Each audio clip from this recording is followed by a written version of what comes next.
कि हजारों काम मोहब्बत में है मज़े के दाग, जो लोग कुछ नहीं करते कमाल करते हैं। और ऐसे कमाल, शानदार और जानदार शेर कहने वाले एक मकबूल शायर दाग दहलवी। अगर आप इनके बारे में जानना चाहते हैं तो आज जिस किताब की मैं बात करूंगा उस किताब को आप जरूर पढ़ डालिए। और उस किताब का नाम है कई चांद थे सरे आसमां। और किताब को लिखा है शमसुर रहमान फारूकी साहब ने। किताब इतनी शानदार है, मुझे किसी ने कहा था कि अगर किताब के 50 पन्ने अगर कोई पढ़ ले तो उसके बाद वो किताब उसको छोड़ती नहीं है। और मेरे साथ ऐसा ही हुआ। जैसे ही मैंने उस किताब के 50-60 पन्ने पढ़े, उस किताब ने मुझे अपनी गिरफ्त में ले लिया। और उसके बाद जब तक मैंने इसको पूरा नहीं किया, लगभग 700-800 पन्नों की ये किताब है, लेकिन आपको पता ही नहीं चलेगा कि कब आप ये 700-800 पन्ने पढ़ डालेंगे। ये तो था दाग दहलवी की बात। ऐसा उम्दा शायर जिसको देख के हर किसी की जुबान से यही बात निकले कि कैसी माँ होगी जिसने इसे पैदा किया है। लेकिन माँ अगर उससे भी उम्दा हो और उसका किरदार और भी शानदार और भी जानदार हो तो क्या कहने। उनकी माँ का नाम था वजीर खानम। उन्हें छोटी बेगम के नाम से भी जाना जाता था। वजीर खानम जितनी खूबसूरत शायरा थी, लिखने में जितना उनका हाथ साफ था, उतनी ही शानदार और उतनी ही उनकी मकबूलियत थी उनकी खूबसूरती की वजह से, उनकी सुंदरता की वजह से।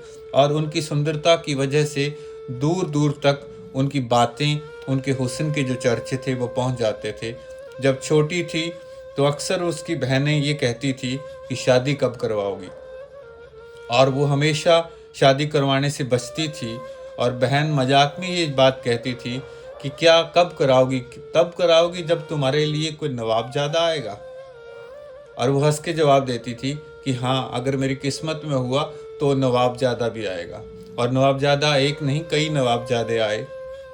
ब्रिटिश रेजिडेंट से शादी की, उसके बाद फिरोजपुर छिरका के नवाब शमसुद्दीन से शादी की, उसके बाद रामपुर रियासत में शादी हुई, और आखिर में जो सबसे बड़ी हवेली और सत्ता का केंद्र जो उस समय था, बहादुर शाह जफर के बेटे फतेह उल मुल्क से उनकी शादी हुई।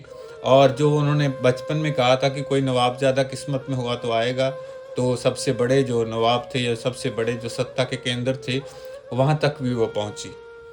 और वो दोनों ही चीज़ों में दमदार थी, लिखने में भी और खूबसूरती में भी। यह किताब मुख्य रूप से वजीर खानम की ज़िंदगी, उनके रुतबे, उनके हुनर, उनकी शायरी, उनकी शादियों और उनकी औलादों के बारे में बहुत तफसील से बात करती है। वजीर खानम का क्या रिश्ता कश्मीर से था, वजीर खानम का क्या रिश्ता किशनगढ़ से था, और किशनगढ़ जहाँ की एक कला, एक आर्ट बहुत मशहूर है, बनी ठनी से वजीर खानम का क्या रिश्ता था। और इसमें वजीर खानम का पूरा शिजरा, कहाँ से वो लोग आए, उनके पूर्वज कहाँ से वो गए, वो सारी बातें आपको पढ़ने को मिलेगी। एक और बड़ा दमदार किरदार जिसको बच्चा बच्चा जानता है, उर्दू शायरी में या फ़ारसी शायरी के जितने भी जानकार हैं वो तो जानते ही हैं, वो नाम है मिर्ज़ा गालिब। और मिर्ज़ा गालिब की शायरी भी आप लोगों ने सुनी होगी, लेकिन उनके ज़िंदगी के कुछ शानदार और कुछ ऐसे इंटरेस्टिंग जो फैक्ट्स हैं या पहलू हैं, वो अगर आपने जानने हैं तो आप ये किताब ज़रूर पढ़ डालिए। और यह भी पता लगेगा कि जो मिर्ज़ा गालिब थे, उनका संबंध जो दाग दहलवी से क्या था, उनका आपस का रिलेशन क्या था। दाग दहलवी जिसका मूल नाम नवाब मिर्ज़ा था, और जो उसका तखल्लुस जो दहलवी पड़ा और जो दाग दहलवी पड़ा वो किसने दिया, ये भी जानने को मिलेगा। और इसके साथ साथ जो फिरोजपुर झिरका के नवाब थे, उनसे उनका क्या संबंध था। और इसमें जब फारूकी साहब कोई भी चीज़ जिसके बारे में बताते हैं, इतना माइन्यूट डिटेल उसकी बात बताते हैं कि आप हैरान हो जाते हो। जब बनी ठनी आर्ट के बारे में बताते हैं तो रंगों के बारे में बताते हुए कि रंग कैसे तैयार किए जाते हैं, उस आर्ट की क्या विशेषता है, हर एक चीज़ बताते हैं। वजीर खानम की खूबसूरती, उनके परिधान, उनके आभूषणों, उनकी अदाओं का ब्यौरा जिस बारीकी से दिया गया है वह काबिल तारीफ़ है, काबिल तारीफ़ है।